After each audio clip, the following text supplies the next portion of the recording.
ফারজানা, ঈদের ছুটিতে চিড়িয়াখানায় দর্শনার্থীদের ভিড় কেমন দেখছেন জানাবেন।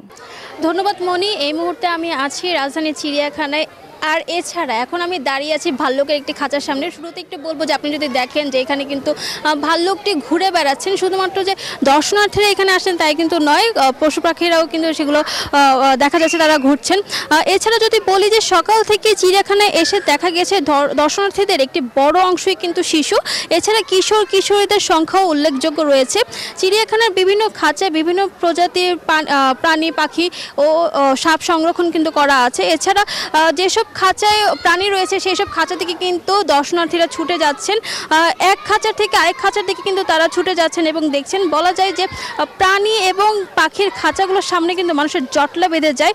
কিছুক্ষণ আগে আমরা ছিলাম রয়্যাল বেঙ্গল টাইগারের খাঁচার সামনে, সেখানে কিন্তু দেখা গেছে যে শিশু থেকে শুরু করে বয়স্ক প্রায় সব বয়সের মানুষই কিন্তু সেটি উপভোগ করছেন।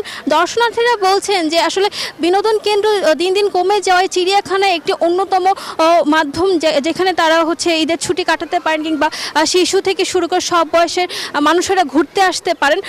এছাড়া চিড়িয়াখানা কর্তৃপক্ষের সাথে কথা বলে জানা গেছেন যে এইবার কিন্তু এখানে রয়েছে প্রায় 136 প্রজাতির প্রাণী। এখন আমি যেই খাঁচাটির সামনে হচ্ছে এটা হচ্ছে রয়্যাল বেঙ্গল টাইগারের খাঁচার সামনে। দেখতে পাচ্ছেন যে তারা কিন্তু খাঁচার মধ্যে ঘুরে বেড়াচ্ছে।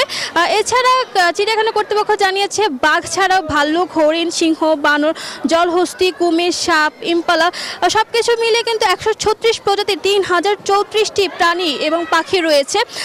এই যে এখানে দর্শনার্থীরা আসছেন তাদের শিশু নিয়ে, কেউ কেউ বলছেন যে কোনো এক সময় তারা শিশু অবস্থায় এখানে এসেছেন, এখন তারা নিজেদের শিশু নিয়ে এসেছেন।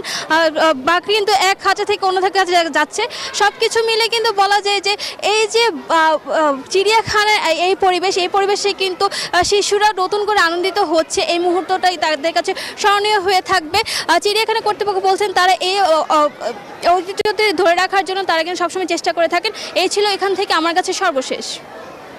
বান্ডেল থাকলে প্রতি সেনমানিতে টাকা বাঁচবে। বিকাশ সেনমানি বান্ডেল কিনে জিতুন প্রতি লেনদেনে।